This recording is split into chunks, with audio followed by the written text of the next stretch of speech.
Sinasabing ang sakit na diabetes o diabetes mellitus ay isang kondisyon kung saan ay hindi magamit ng wasto ang blood sugar o glucose sa katawan. Ito ang sakit na dumapo kay Nanay Teresita. Taong 2006 nang aksidenteng madulas si Nanay Teresita habang naglilinis ng kulungan ng baboy. Dahil sa kanyang diabetes ay hindi na mapahilom ang kanyang sugat at lalo pang lumala kung kaya't kinailangang putulin na ang kanyang kanang binti. Isa lang akong mahirap talaga, naglalati. Ngayon, ayan ang kinikita namin sa halos sa araw-araw. Kung ano man titanim namin, ako ang tagapagtinda.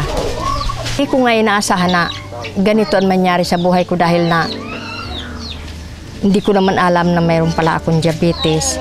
Ang kanyang asawa ay kapareho din niyang putol ang binti. Ito na may sa kaliwa. At dahil sa kanilang kalagayan, tanging mga anak na lamang ang sumusuporta sa mag-asawa.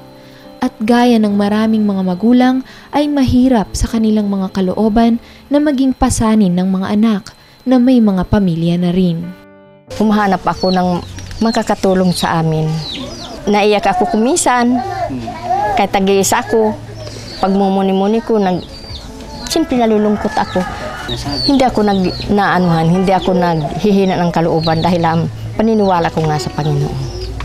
Sa pagtulong pa rin ng mga anak, nais ni Nanay na muling magsimula sa pamamagitan ng pag-aalaga ng baboy.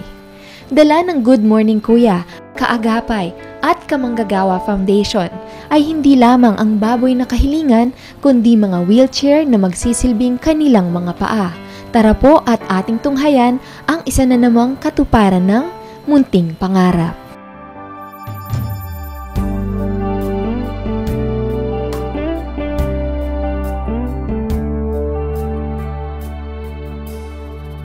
Huwag mong itigil ang takbo mo. Tahan na kaibigan ko. May umagang darating, ang araw ay sisikat din. Umasa kang may kakabay sa'yo. Kay ganda ng buhay, kaya bigyan natin ang kulay. Sa kagandahan loob po ng Good Morning Kuya at ni Kuya Talman Rason, Nanay Teresita, Tatay Estelito at ni Brother Eli Soriano ng Ang Dating Daan kasama ang Kamanggagawa Foundation, ipinagkakaloob po nila sa inyo itong dalawang bagong-bagong wheelchair, kalaki pang ilang pang mga bagay na maaaring mapakinabangan ninyo sa inyong ginagawang pang-araw-araw na pamumuhay.